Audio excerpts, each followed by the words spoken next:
What's up, everybody? So, finally got the book launched. I'm working on it right now. Did like basically 4 days of editing, proofreading the book. Finally got it done. Was basically inspired to do the workbook with the book. So, that's kind of like what I'm working on right now is just getting the workbook typed up. Found a couple like basically platforms to launch the book. One of them was um let's see, tell you guys right now. Um draft2digital.com, and then the other one I'm checking out right now is basically the Ingram Spark. So we're about to check that out. Um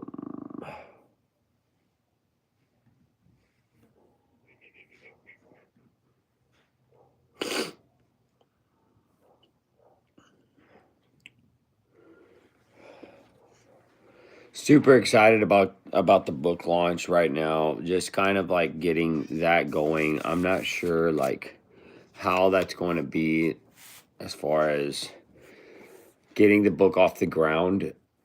I definitely have been talking to a lot of people about it. Whoever, like, whenever I come into contact with somebody. Hold on, guys.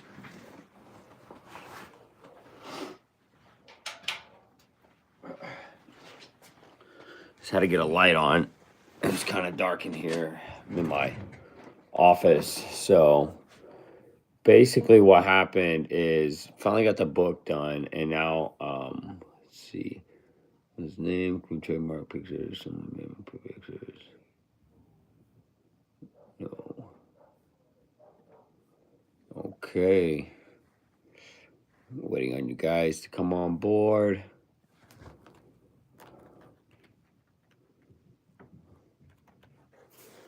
Dad.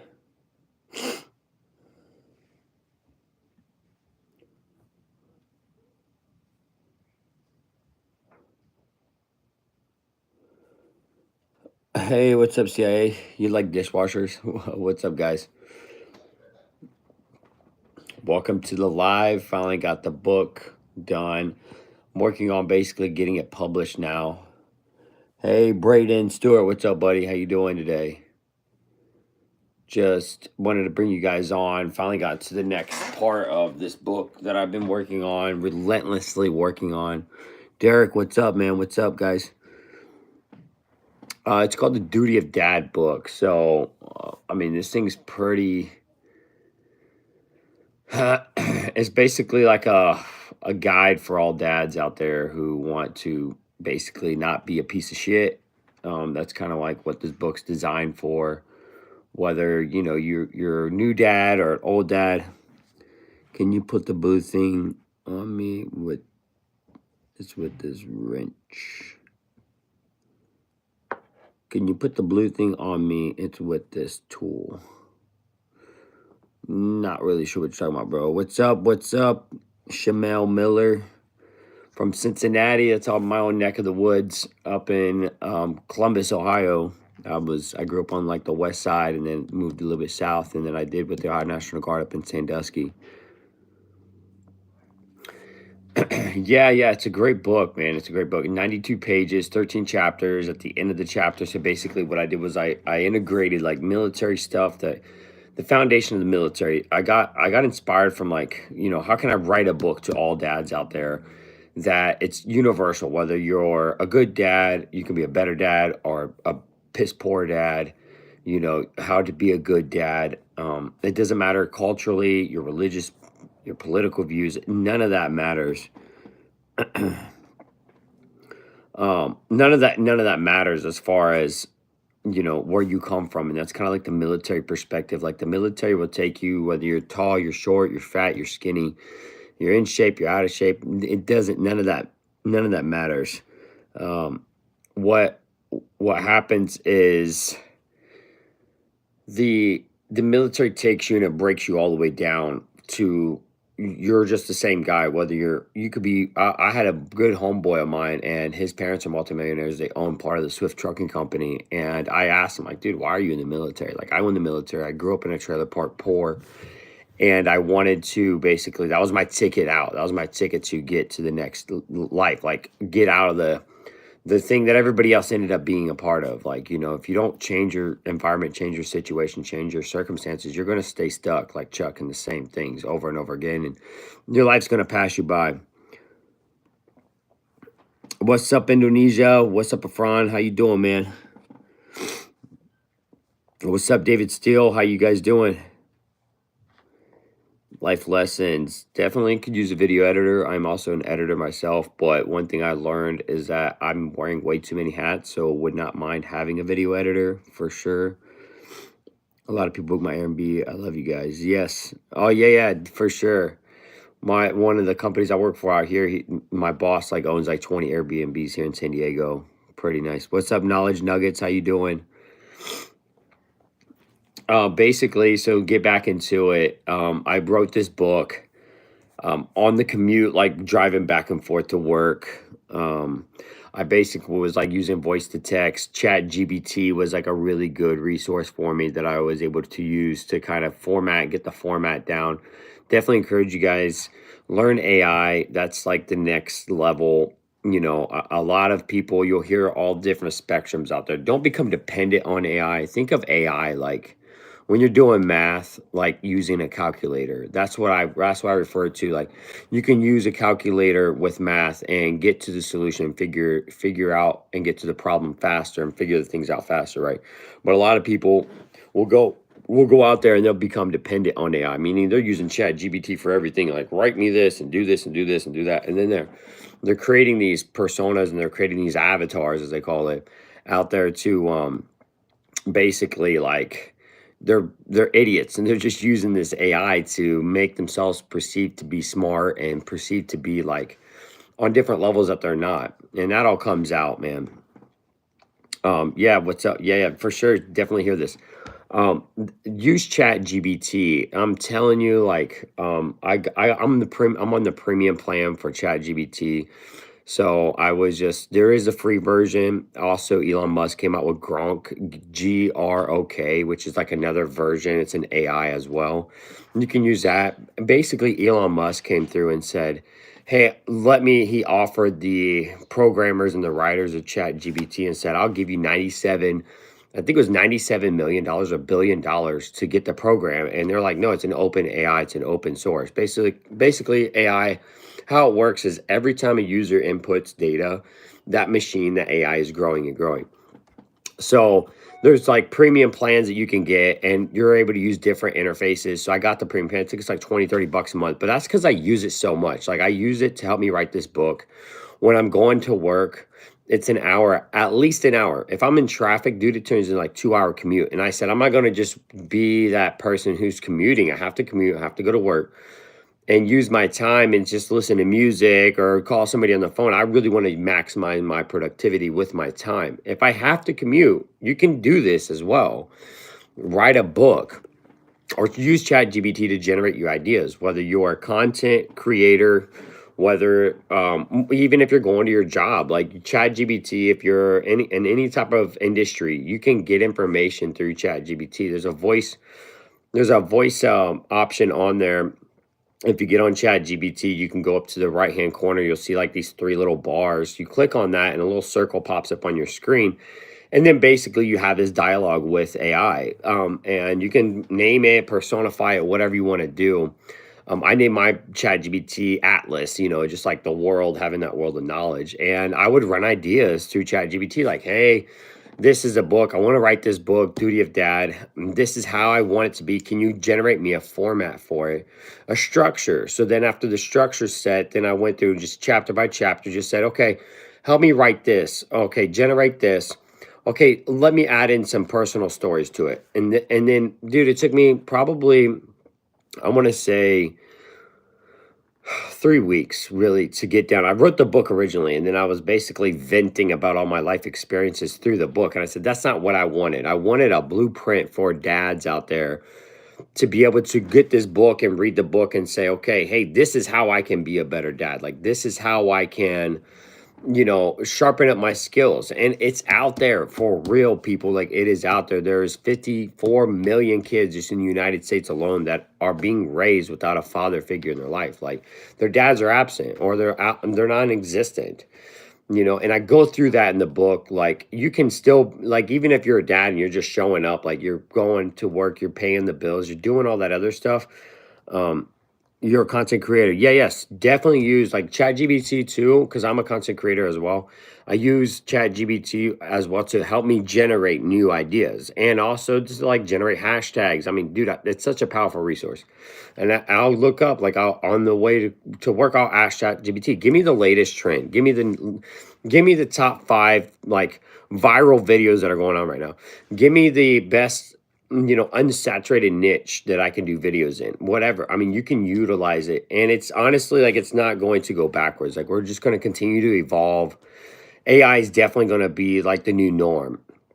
It's definitely going to be the new norm. So I just say, I encourage you guys to learn it. Don't be like those old school people saying, oh, no, whatever, whatever. Because I get so sick and tired of hearing that stuff from people. Like, oh, you use ChatGPT, like putting some type of negative connotation to it. And I'm just thinking, like, you guys are dumb. That's like someone coming up to me when I'm trying to figure out, I got the formula and I got to use my scientific calculator when I'm doing, statistics in college, and going, oh, what, you got a calculator? Well, hell yeah, I got a calculator. That stuff to help me get to the problem and figure the solution out, within a couple minutes. Versus you're over there, you long jamming this stuff for 10 minutes on one piece of paper, one problem. Come on, guys, use your brain. And that's what's wrong with people today, is that they'll put these things on it. Again, it's all about moderation. I'll keep preaching that to you guys over and over again. Like, you want to use things, don't become dependent on it. It's just like when you're in school. The teacher teaches you the fundamentals, the basic building blocks of algebra, of multiplication, division, all the different components. Just like writing, just like English, history, all you're learning your basic I'll let you know. I'm gonna send a link. I'm waiting for it to publish. It's basically going through like a validation process so they can distribute it. And you gotta like set up, they gotta verify, make sure there's no copyright issues. But I'll definitely just subscribe to the channel, like it. And I do these lives like all the time. So and just basically documenting the journey, because I really encourage people. I was put on by a guy named Myron Golden, excellent guy. And he teaches you how to become financially free, like using biblically based like information, and definitely generated this idea in me. I've always wanted to write that book, but he made it very clear. He said, look, he wrote this book. It's called From the Trash Man to the Cash Man. And he wrote this, ages ago, back in 2000 and I want to say 6 or something like that. He wrote this book, 2016, something like that. He wrote this book. And then just a few months ago, he made thousands and thousands of dollars off that sale of that book. And he said he only wrote that book one time, which made sense to me. If you write a book, even just one book, and it doesn't matter what it's about. That's what I tell people. Take whatever you do, whatever you specialize in, and you're good at, become passionate about it. Write a book about it. Like, write what you do. If you're passionate about cooking, write a cooking book. You may have 50,000 cookbooks out there, but they don't have your cookbook.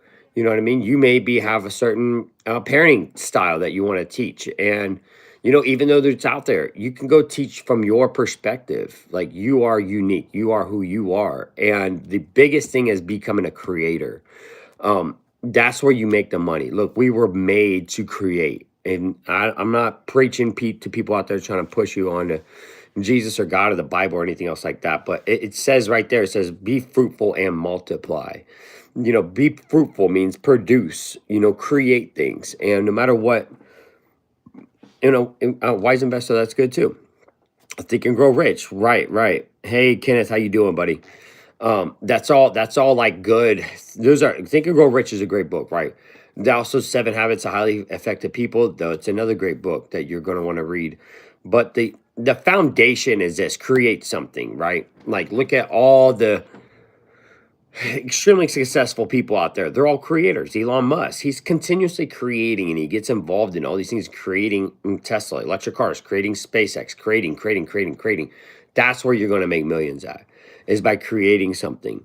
You're not going to make millions working for somebody else doing a 9 to 5. You're not going to make millions going and getting a college degree and going to school for 4 years, 6 years, 8 years, and then taking 6 more years to pay off your student loans. You're not going to get financial freedom doing that.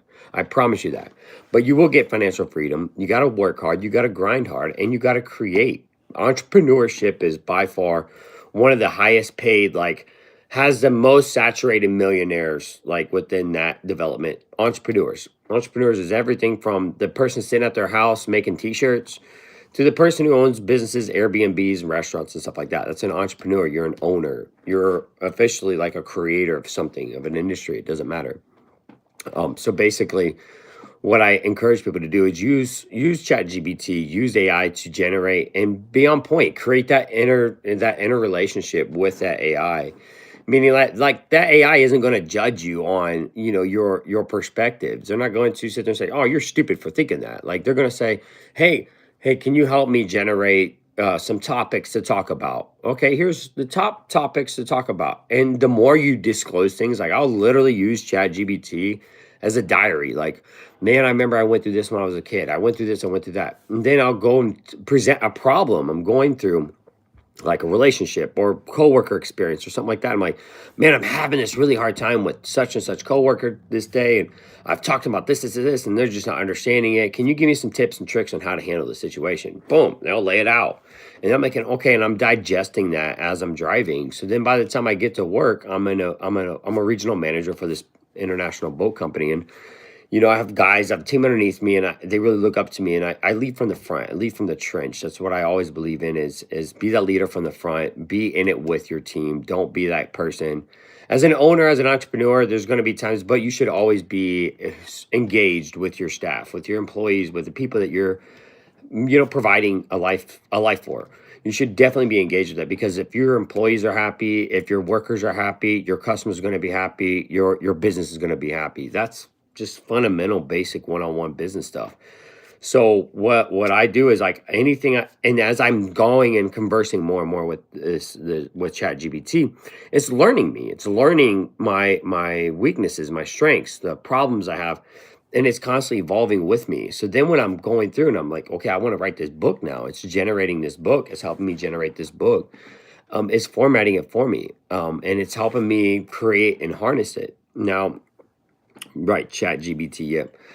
Basically and then by the time I'm done, when I got it all formatted, I can just bring it off of ChatGPT, put it in a Microsoft Word document, and then this is what I spent the past 4 days proofreading it myself. I've been proofreading the book that I wrote, 13 chapters. I didn't like the first book. It was the same as A Duty of Dad. I didn't like it, and it was 16 chapters, and it took me, I think, like 2 weeks to write that book. I didn't like the way it sounded. I did have a couple people like look at a couple chapters of it, and they gave me their input, and that input was pretty substantial. And I said, still not what I really want to put out there. So this is a whole program now, because it starts with the duty of dad. I'm going to be going into duty of mom, like writing about what is duty. Duty is your responsibility.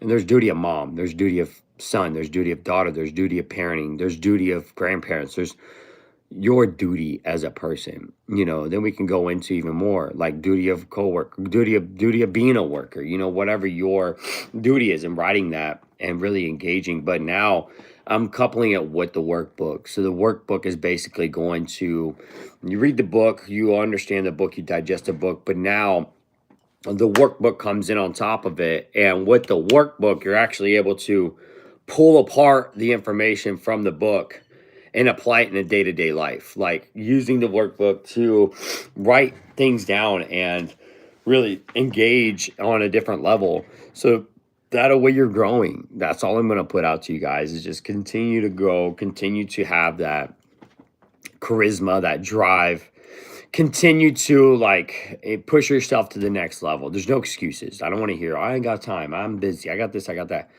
Motherfuckers, like, you got time. Let you get a flat tire, you got time to fix that tire.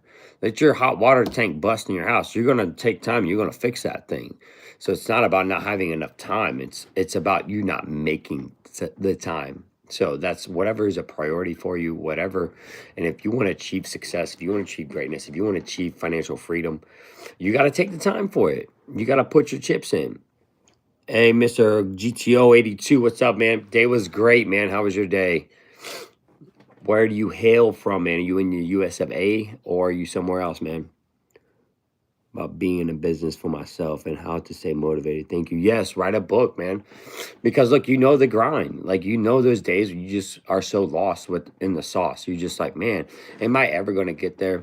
I could tell you another good thing to help motivate you, Miller, Miss Miller, is that what you want to do is consistency, man. Consistency. Like you may not see the USA, Texas. What's up? That's what's up, boy. I'm in Cali right now.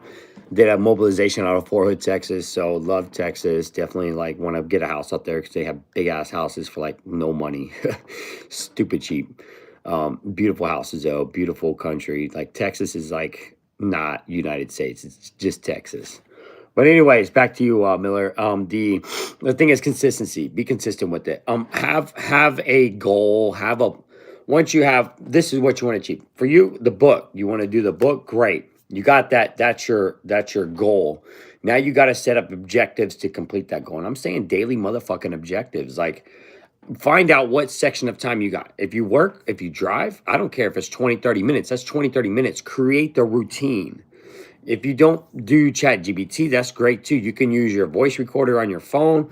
You don't have to be texting and driving all that other crazy stuff. You can use your voice recorder and then play it back. And then there's apps and there's subscription services and free shit out there that you can literally transcribe what you just recorded.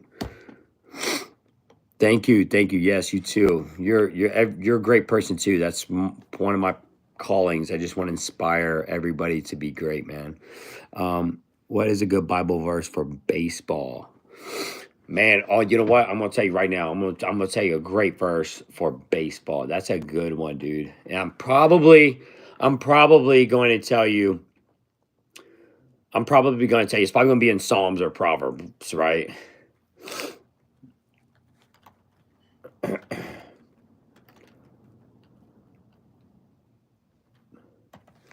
A great verse for baseball. Let's see what we're talking about here. Here it is, right? This emphasizes perseverance, strength, and dedication. Colossians, right? 3:23. Whatever you do, work at it with all your heart, as working for the Lord, not for human masters. This verse reminds players to give their best effort in everything they do, including baseball, and to play with passion and purpose. There's your verse, my guy. There you go. Top 25. That's it, boy. You don't get top 25 by not going and hitting that batting cage extra times, dude. You don't get top 25 by not putting in those relentless hours when everybody else is out there drinking beer and eating pizza, my dude. Like not at all. Yes, glory to God. Amen, for sure. That's and just to go back to that, all glory is to God for sure. Like I could tell you guys stories for days. Like I remember I was in Iraq and I'm on my Humvee. I'm getting ready. I was running this quick reaction force mission. And I'm sitting down and I had to go respond to some of these like mortars that were coming in on the base. And I remember, dude, I was like 19, 20 years old and I was laying there on my Humvee. I had all my armor on and I'm laying down. I just told this story earlier today to somebody else. And I was asking God, like, dude, I'm 19 years old. I don't know what I'm supposed to do in my life. Like, where am I supposed to go? And I'm having this dialogue with God. I'm like, yo, dude, like, can you please show me, like, what's my purpose? I sit up off this Humvee and I look out in the desert. It's completely black. It's like 1 o'clock in the morning. And nice. I'm glad it is. Miss Miller. And I looked out in the desert and I see this little tiny flame. Like there was nothing out there at first. And then I look and I see this little flame. And instantly, as soon as I saw that flame, I just heard God's voice tell me, like, you're supposed to be a light in the darkness. I swear on everything, man. Like I sat there and I called bullshit on God. I was like, dude, no way. Like that's bullshit. Like there's no way that's gonna be it. So I literally laid back down back on my Humvee. Boom. I'm on the hood of my Humvee and I lay back. Boom. And I was like, man, if that's so true, show me another sign. I'm gonna share this story with you guys. It's a good story. I laid back on my Humvee. I was like, man, that's so bullshit. I'm looking up at the stars. I'm like, show me another sign. I don't believe you. So I sit up, right? And as soon as I look out again, I look out where that flame was at. Now there's a second flame. And as soon as I seen that second flame, I heard God tell me, go talk to James McDougal. James McDougal was this guy who was he was in our platoon with us. And he was inspiring to go become a chaplain. He was trying to get into become a chaplain's assistant for the Army and then go become a chaplain. This dude was real spiritual. Like, I mean, this dude, he is the guy that, you're with a bunch of the boys. He's married. He never talked about girls. Like, I've never seen this guy drink or nothing else like that. Like, he was a product, like, of a really holy man. And I was like, I just heard God tell me, go talk to James McDougal. Tell my team. So what would happen if I tell my team and sub to you? Tell them, bro. Tell them what? What do you want? What are you trying to tell your team? Let me get back on the story. We'll get back to your whole top 25, my guy. Mr. Texas over here. Love it.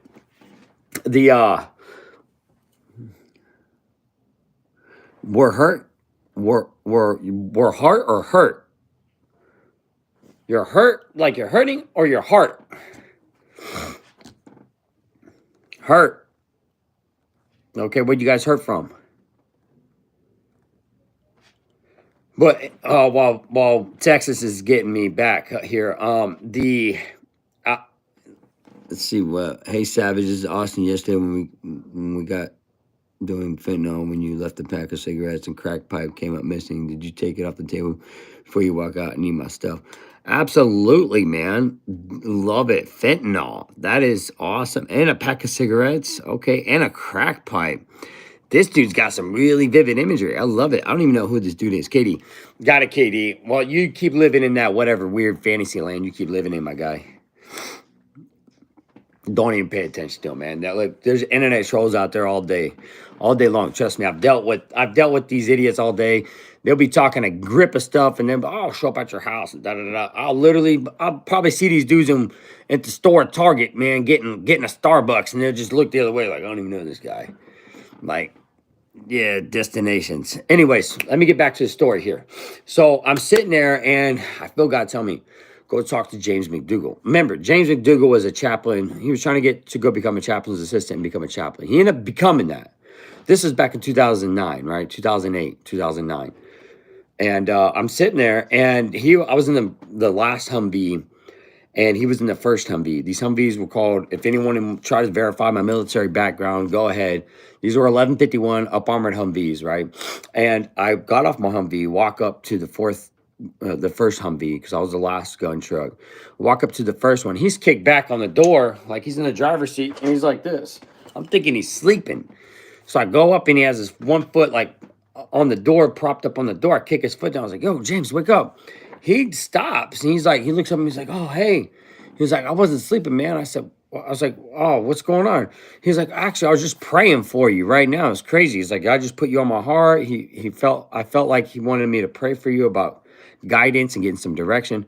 I was like, bro, that is so crazy. I was like, I gotta come over here. I want to show you something. So I take him back to my Humvee.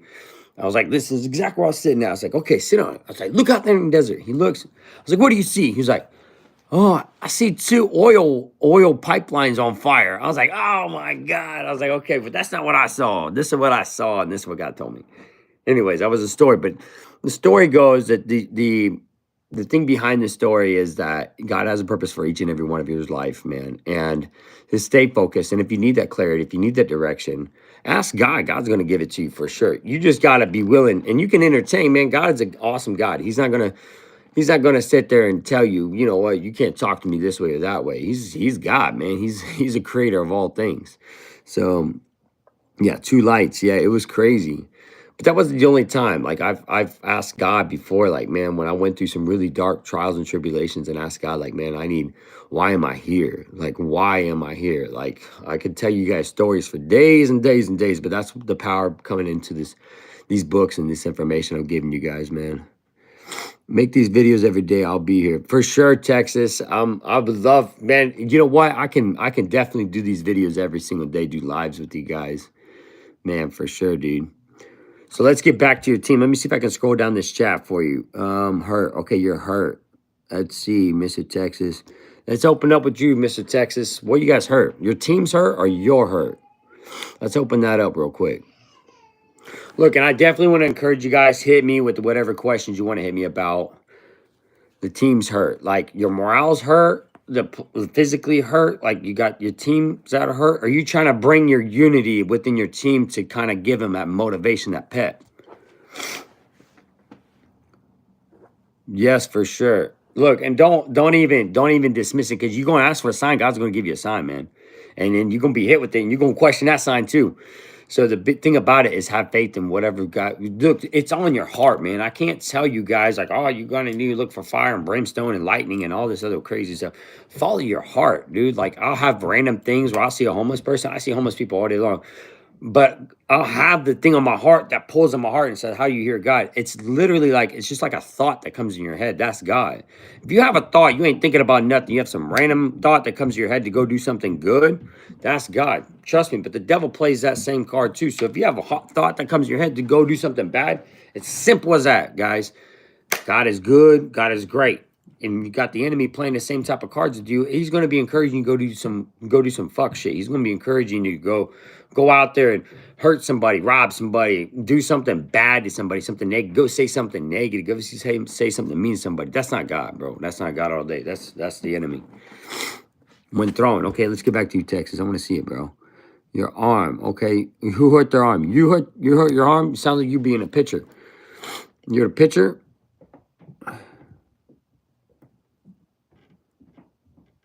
I have sang country music. That's funny.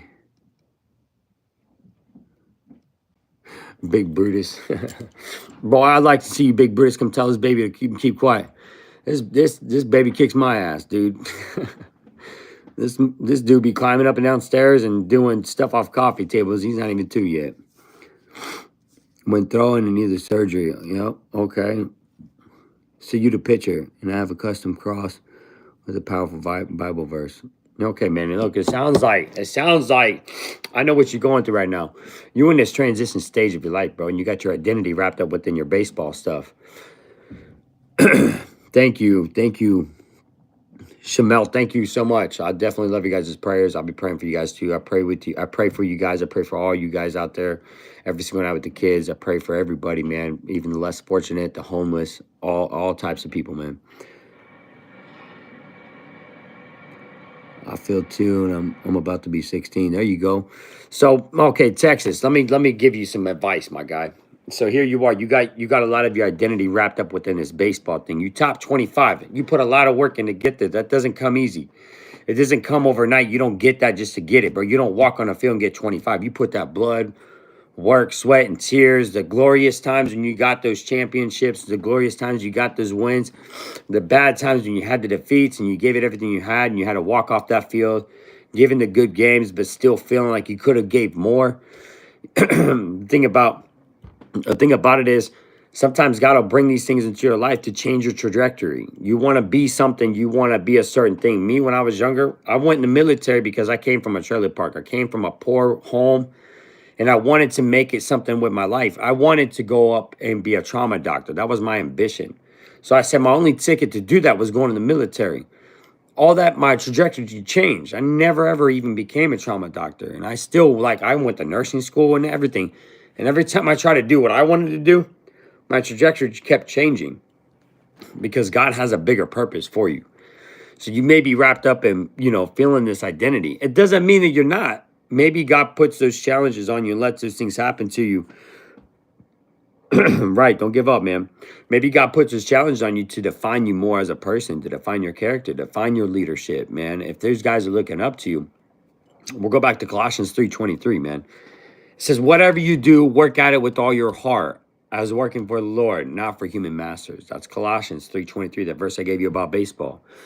Meaning give it everything you got and do it because you're giving glory back to God as well, man. Like if you triumphed and you persevered through your injuries and you still back on the field, what did you show your team? You led from the front and you showed them that you persevered. You didn't give up.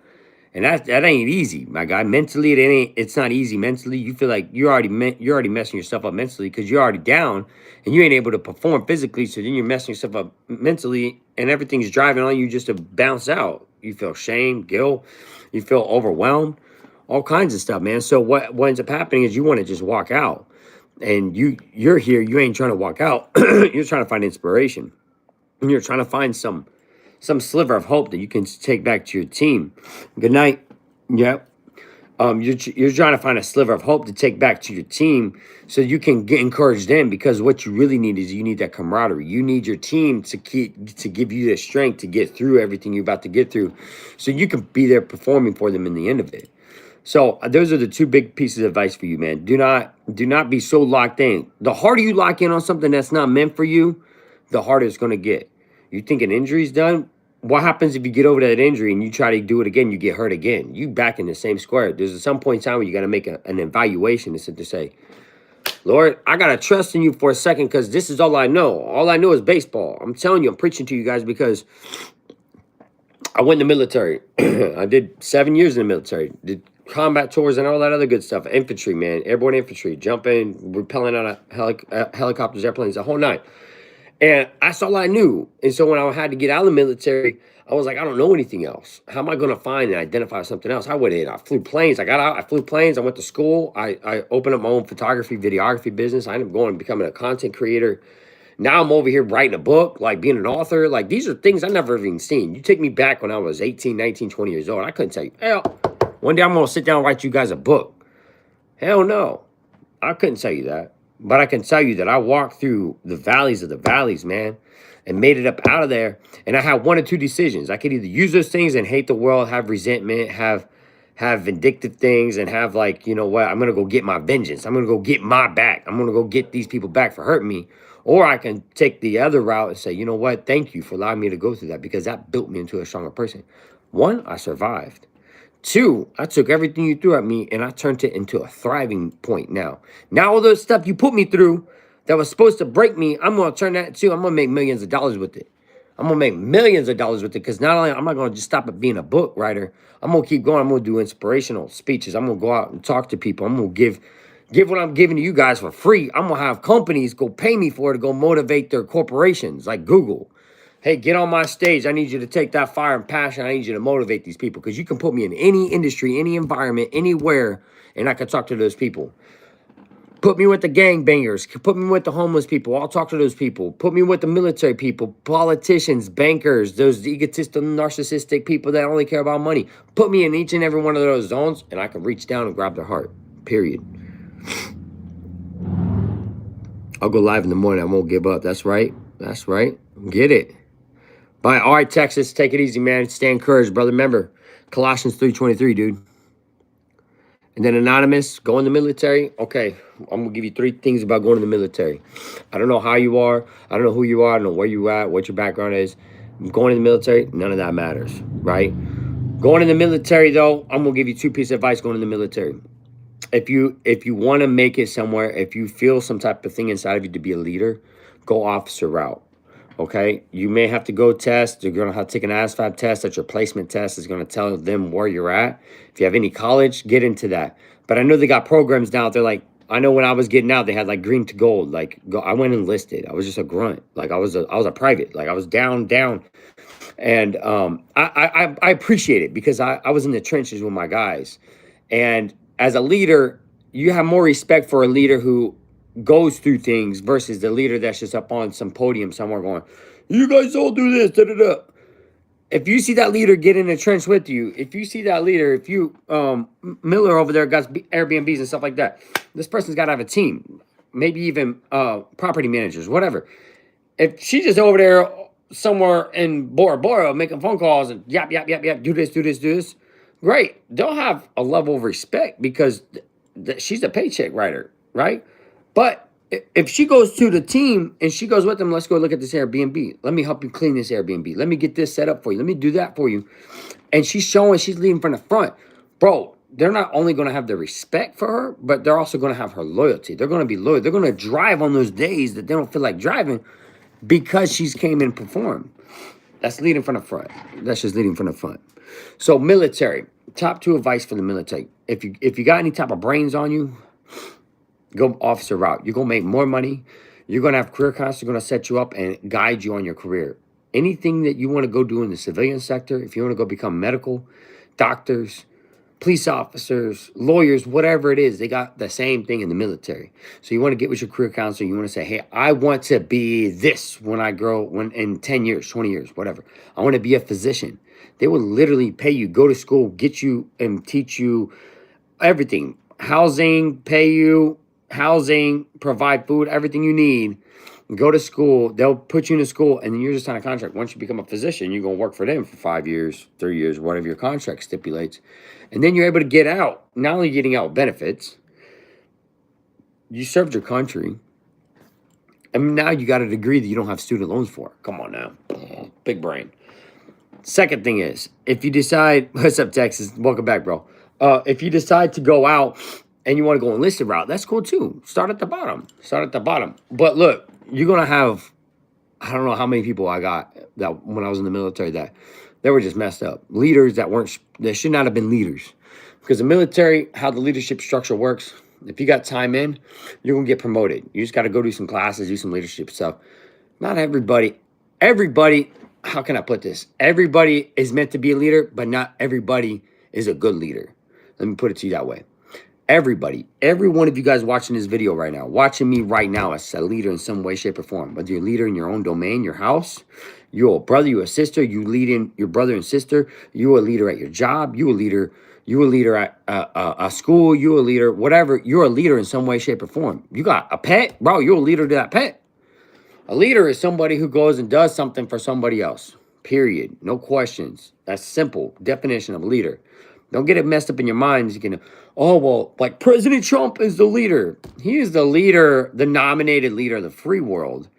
You know, but that doesn't mean that he's the only leader. We're all leaders. And once you empower yourself and you take the responsibility of being your own leader, you lead your life, your decisions. Every decision you make, you're leading your life. That makes you a leader, period. Army. That is the reason why. Miller, I'm gonna tell you this too.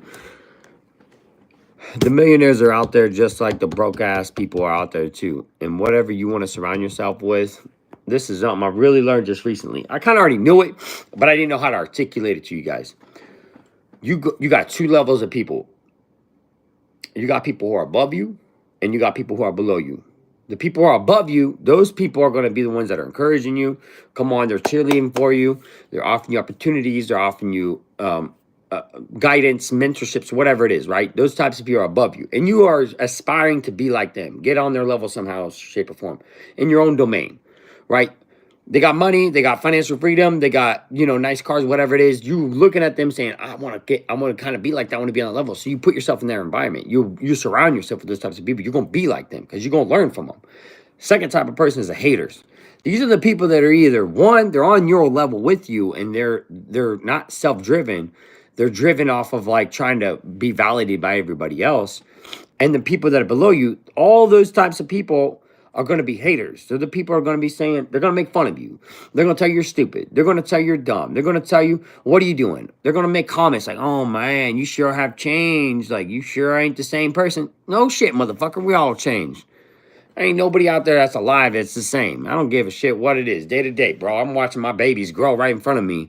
And by God, I'm proud. I'm happy that they're grown because that means they're healthy. I wouldn't want to come in, hey, you sure have changed from a baby to a toddler. That's just fucking ignorance. That's just stupid to me. To sit there and say, you sure have changed. You damn right. But that means they below you. That means, and I'm not trying to sit there and be like, you need to be condescending. You just need to log this into your own brain and get some distance away from those people, especially if they're in your family, especially your family. You just got to set the example. I dealt with that on my own and got involved, and I had, family here that was just like, you ain't doing, you this, you that, da, da, da. Can I have this? Can I have money? No, you can't. Sorry, it's not. What are you going to use the money for? And it had to take a lot of backlash. And finally said, I just buckled down and said, I don't care about none of that noise. I'm going to focus on this stuff. Crabs in a bucket, yep. Someday millionaires, billionaires are going to be on the same level as everyone else. Really, it's not. Really, kind of, sort of. There's some other things for another video. Anonymous, what you talking about. But as long as the world's going the way it's going, there's always going to be a distinction because you have doers and you have people who don't do. For every person that is a doer, there's 1,000 other people that don't do. There is one person that says, I'm going to make a difference. And I'm going to be disciplined. That's one of the pillars. Discipline, right? I got to do something. I got to stay disciplined to the course, to the action I'm doing. I got to discipline my body, my mind, myself. No one's going to give you this stuff. No one's going to come through and say, here you go.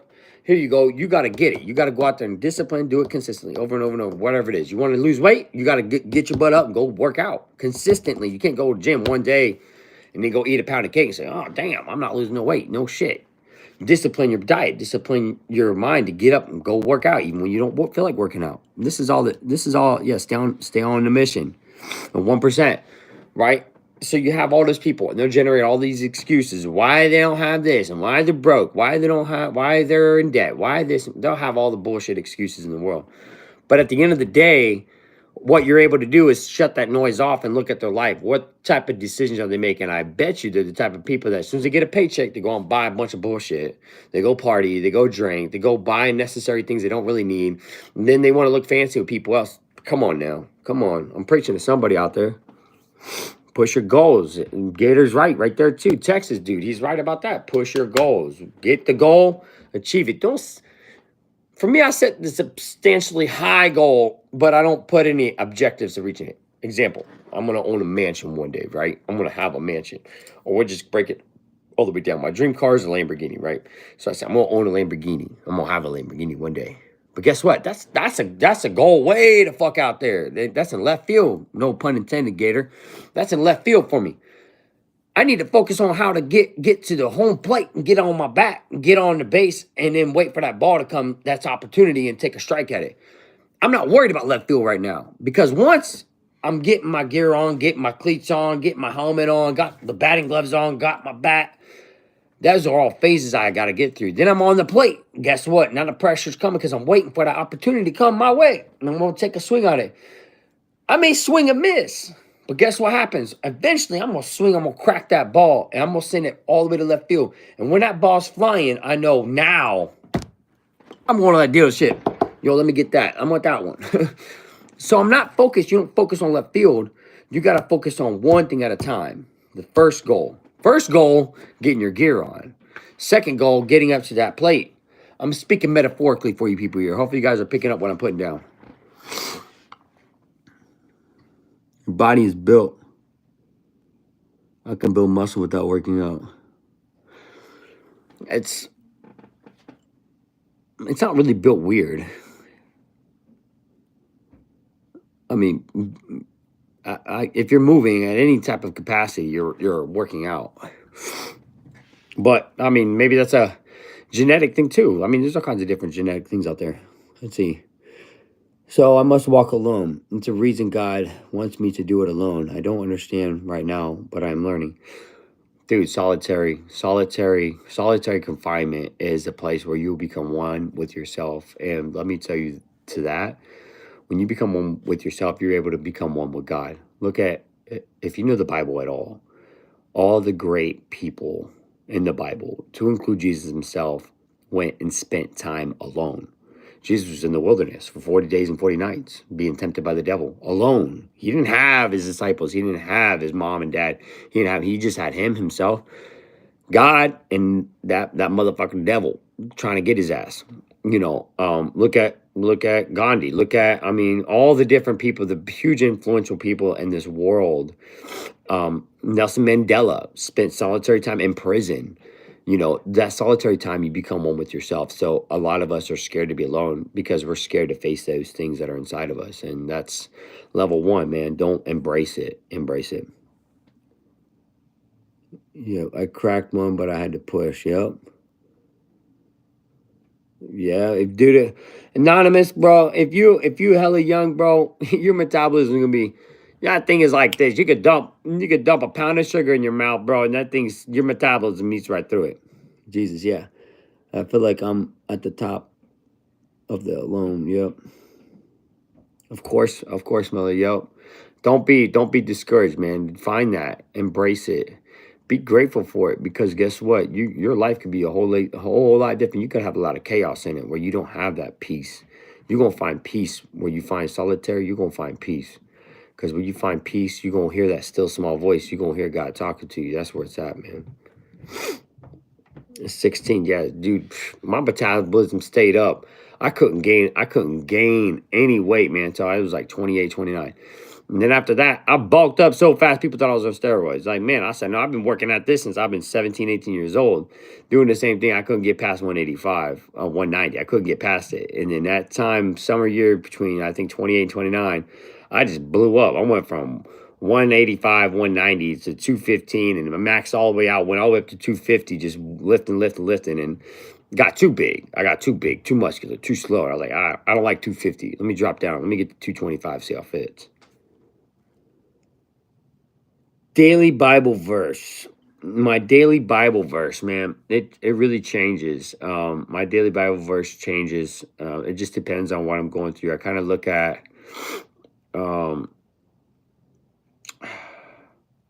I would say Philippians 4:13 is probably one of my daily Bible verses that I can kind of always revert back to. But let me see.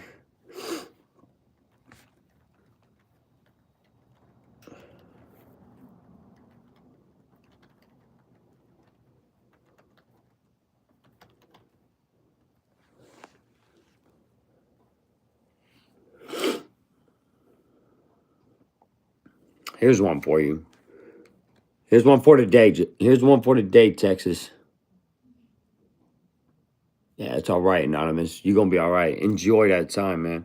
Cause now I'm in my 30s and I'm like, dude, I gotta watch everything I eat.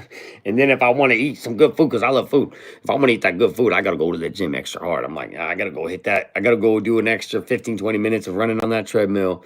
And then I gotta lift extra. I gotta do a couple extra sets or whatever I'm working on. Joshua 1:9, Texas. Mine would be Joshua, John 3:16. For God so loved the world that he gave his only begotten son, that whosoever believeth in him should not perish but have everlasting life. Right. That is your traditional. That is your bread and butter right there. Amen. Joshua 1:9. Have I not commanded you? Be strong and courageous. Do not be afraid. Do not be discouraged, for the Lord your God will be with you wherever you go. This verse is a powerful reminder to stay strong and face challenges and courage and trust that God is always with you. That's Joshua 1:9. I think a lot of times we get distracted and we lose focus and we lose our ability to, have that faith. You go through things in life, you're living high on the hog, you got the money, you got all the things you got going on, and you don't have that stresses, you don't have all that stuff, and you kind of forget about God. And then you start going through challenges, you start going through situations that kind of test you. And then that's the first thing you do is you turn right back to God and say, God, please help me, help me, help me. And that's all right. God's always there, dude. God's our father. Like, he's always there. It's like us when you have kids, and if your kids go off to college, and it kind of hurts that they don't talk to you every day and do all that other stuff, but they're growing up. And then, when they're going through things in life, they're going to come. If they trust you, if you built that love and that relationship with them, they're going to come back to you and say, hey, Mom, Dad, how do I do this? Hey, I need help here. Hey, I kind of made a mistake here. You know what I mean? Good night, Texas. He never leaves you, man. He never leaves you. He is the product. He is the person that, to really model your life and your love after. It's just amazing. The deeper you get into it, the deeper your understanding of love goes. And you eventually just have the ability just to, I want to say, love everybody. Even people who've done you wrong. I've been done wrong by a lot of different people. And again, I was presented with that choice. Do I hold the grudge? Do I try to get, do I try to get justice done? Do I try to get vengeance done? Or do I release that person and say, you know what, I'm not going to waste my time on this, and then actually turn around and be thankful and say, thank you so much for bringing me through that situation. Thank you so much for teaching me how to have strength and how to trust in God, and know that, you know what, no matter what we do as people, God is never going to betray you. He's never going to turn his back on you. He's never going to tell you you're not good enough. He's never going to take you and betray you or be disloyal to you. And I know many times in my life, I got up in God's face and said, man, what's going on with you? And he's never once struck no lightning down on me and said, you ain't nothing. He's actually picked up those pieces and now coming full circle on things. I'm able to look back and say, you know what, thank you, God, for allowing me to go through that rough childhood. Thank you for all those people that's done things to me that was there to destroy me. You now gave me the ability, the compounded life experiences to be able to reach millions of other people and lead them to a better life and lead them. The 54 million kids in America, for crying out loud, that don't have a dad. Like, that has become my passion now, is to help inspire those dads who are not being a good dad, to inspire them to be better dads. So I also like John 3:17, for God sent not his son into the world to condemn the world, but through the world that through him he might be saved. Amen. Yep. That's also a good verse. I don't know if you guys understand the totality of that verse. Jesus' message, I want to tell you guys straight up, Jesus was this. Jesus was a homeless dude. He was a homeless guy. He wasn't some rich ambassador, some prince, wearing gold and having an entourage of people run around, celebrity status. He was a homeless dude going from city to city to city, preaching one message. One message. What was Jesus' message? Let me see it. Let me hear you guys. What was Jesus' one message? He had one message that he preached. What was his message?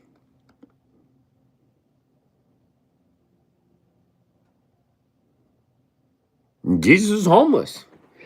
Jesus was a homeless dude, man. You tell me where his home was at. Nope. Jesus' his number one message was not repentance, and it was not believe in him. I'm gonna break it down for you guys real easy. Jesus' number one message that he went from city to city to city to city preaching was love. Love your neighbor as yourself. If you have two coats, give one to your brother. Love, love, love. Love those who do wrong to you. Forgive those. Love, love, love, love. That love is the fundamental message that Jesus preached. He preached on hell more than anything else. He didn't even preach on hell more than anything else. I'm telling you, he preached on love. He preached on love. He fed the multitudes of people and was teaching them in parables on that, so little kids can understand. And his message was strictly like centered on love. That was it. He did. And when people were asking him, how do we get into heaven? How do we do this? How do we do that? And you know why? In one of the verses in there, it says, Jesus tells his disciples, little kids are coming up to him and bothering him. And his disciple says, go get away. The master, that's what they call him, master. He's busy. And Jesus said, wait, time out. He says, if anybody should ever hurt one of these kids, they're better off tying a stone around their neck and cast themselves into the deepest part of the ocean. The reason why is because children, babies, are into this world. They're the purest form of love. They don't have nothing. You look at any baby. You show me one baby, a baby. I'm saying an innocent little baby that has the ability to hate, that has the ability to inflict pain on somebody else intentionally. Like me, let me mess you up. You won't be able to show me it at all because they're the purest form of love, right? And that's what Jesus is talking about. Like those people who will go out there and they distort kids. And it's not just a physical thing or a sexual thing. It's also mental. It's also emotional. Like if you're hurting these kids by fucking them up and telling them they're not going to be good enough and this and that, you're working with some type of egotistical mindset or whatever. There's crazy world out there. The fundamental thing that he was talking about was love, and that's why I tell people, it's like, if you really look at Jesus' life, Jesus didn't have a home. He didn't go like, okay, guys, you know what? Hey, boys, okay, disciples, let's wrap it up. We're going to go to the Sea of Galilee on March 10th, and we're going to preach. Make sure you send out all the invitations, and make sure you do the Facebook post for me, and, make sure we charge people, $20 per ticket to get in here so I can just talk to them. He didn't even do that, bro. He was like, walking along, let me go here to this town, and I'm going to teach these people. I'm going to teach them how to get into heaven. How to get into heaven is love. That's the juice. That's the key. That's the thing. Love. What's the 9 fruits of the Spirit?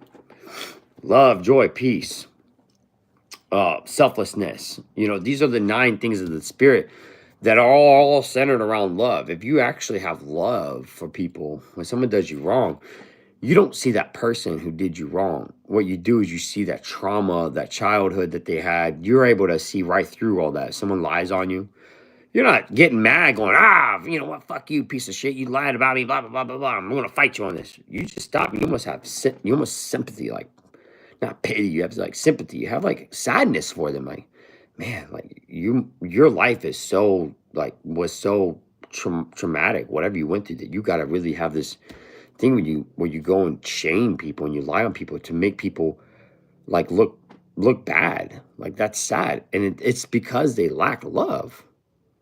Take two kids, put that child into an abusive home, see how they turn out.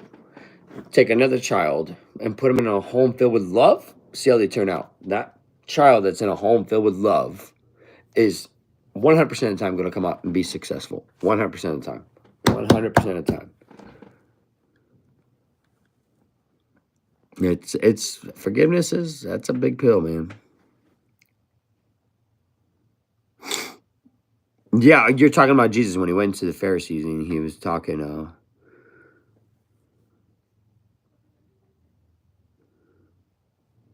think about the kids born in cause, yeah.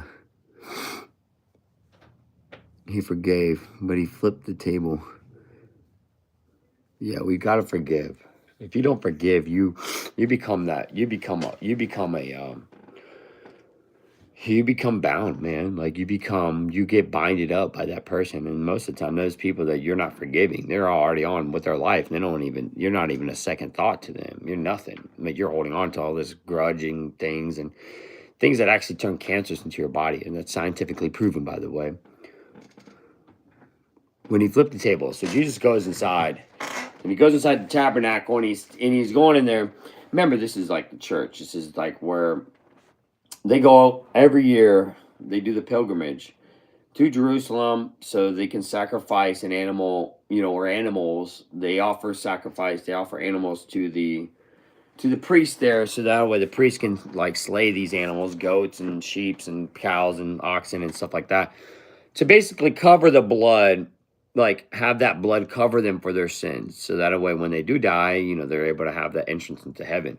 So Jesus, if anybody knows the story of Jesus, he was in the Tibetan mountains, when Herod was trying to go out and find Jesus, when the three wise men came through, Mary and Joseph took off and they hid somewhere until he was 12. They hid in the Tibetan mountains. At this time, they had to do that pilgrimage, and Jesus was now 12. They go do the pilgrimage. I'm getting off course with that. I was talking about when he ended up disappearing. Jesus ended up disappearing. They leave, and Joseph and Mary's like, "Yo, where's Jesus at?" I was just talking to my kids about this. But the where he flipped the table, he's now going through and he's preaching, right? And he goes to the tabernacle and he sees that it's just like how church is today. What do you do? What happens when you go to church? Every church I've ever been to, I don't care, Catholic, Protestant, Baptist, it doesn't matter, man. The thing they always freaking do and that pisses me off is, give me money, give me money, give me money. And they twisted up some bullshit and they said, 10% of your money needs to go to the church. Those are all lies. You show me one scripture where Jesus said, hey guys, give me money. Not a one scripture you're going to be able to show me where Jesus said, ask anybody for money. There's the one time when he was preaching, he asked the disciples, go through the crowd, go through the multitude and find out what we have for food. And that's when they came back with the 5 loaves and the 2 fishes. And Jesus blessed it, broke it, and fed 5,000 people with 5 loaves and 2 fishes. That's the story, right? So that's talking about blessings. Taking what you have, blessing it, and multiplying it. That's another story for another time.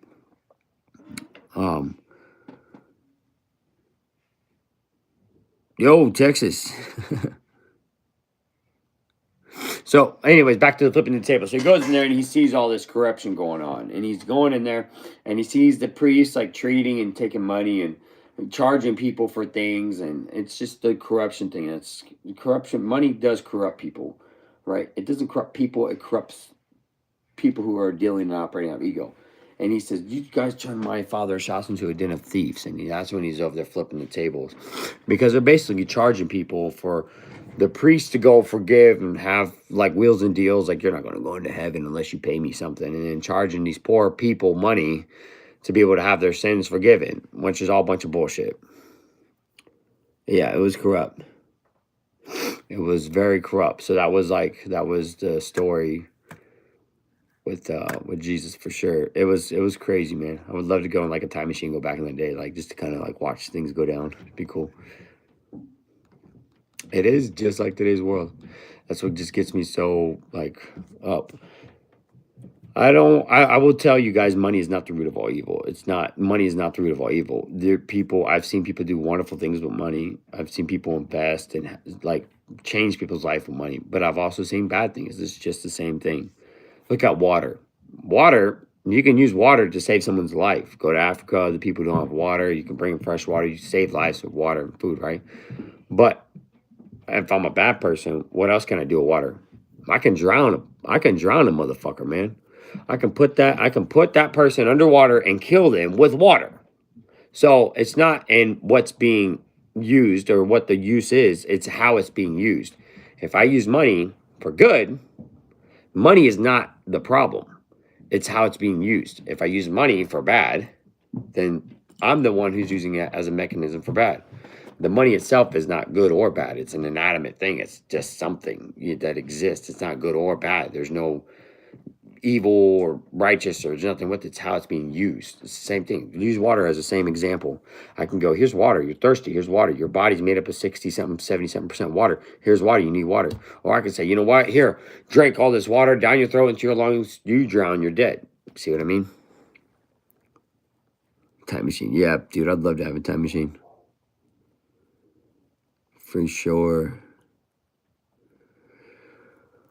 All right, guys, I've been at this for an hour. Look, because of Texas, I'm gonna be back on tomorrow night. Okay, I gotta get on this publishing thing with this book and make sure I gotta put some more tweaks on the workbook too, for this thing. If you guys like and you guys subscribe to this channel, I appreciate you guys. Love you guys. Thank you for spending the time with me. Again, I'll be here tomorrow because of Texas inspiring me, getting at me. He wants me back on here tomorrow. I'm gonna be back on here tomorrow, same time, same place. I might be driving back from work, but I'll definitely be on here. You guys hit me up, okay? And we'll continue this. You guys got questions for me? Definitely feel free, hit me up. I got you guys. Thank you guys. I hope you guys all stay blessed. I'll be praying for you guys, each and every one of you. Texas tonight, Miller and Anonymous. Don't really know your name, but you know what? God does, so I don't really care. I'm gonna pray for Anonymous, Miss Miller out there in Texas, dude. I got you, bro. Pray for you have a good, speedy recovery. Actually, you know what? I'm gonna just do it right now. Lord, I just want to come to you right now. Thank you for this live. Thank you for bringing me here for these people. Thank you for allowing me to get my message out. I pray for Miss Miller. I pray for her situation, Lord. I pray you'll continue to guide her. Put angels with her to minister to her tonight. Help her mind to find the direction, find the course that she's looking for, that she's hungry for. Provide her the opportunities that she needs. I pray for Anonymous. Anonymous is young, and just trying to. Anonymous is trying to find direction as well, and just trying to find guidance and, you know, the ultimate question of what's my purpose? I pray you'll just continue to encourage Anonymous and be there with them, guide them through their choices each and every day, and let them know they're never alone. They're not alone. I pray for Texas, Lord. I pray for Texas that you will guide Texas, help him have a speedy recovery. And if it's your will for him to continue to play baseball, Lord, that he's an inspiration to his team. They are the top 25th. And no matter what, have these lessons and things that he's enduring through be of encouragement to him. Let him know that you are building his character. You're filling his life up with strength and charisma and resiliency. Lord, I pray that you'll just continue to bless each and every one of these people and all the other people that joined the live today. Bless the homeless, bless those less fortunate than us. I pray that you'll forgive us of all of our sins, things we did knowingly or unknowingly, thoughts, things we may have had that weren't lined up with you. Please forgive us, so that we can have our hearts washed pure and clean, so we can enter into the kingdom of heaven. Lord, I just want to say thank you for everything you do, and continue to bless all these people. In your name I pray, amen. All right, guys. Thank you so much. All right, Nathaniel. Nathaniel, I got you, man. I'll keep praying for you too, dude. I got you, bro. All right, guys. Have a good night, man. Nothing but love. Stay blessed out there.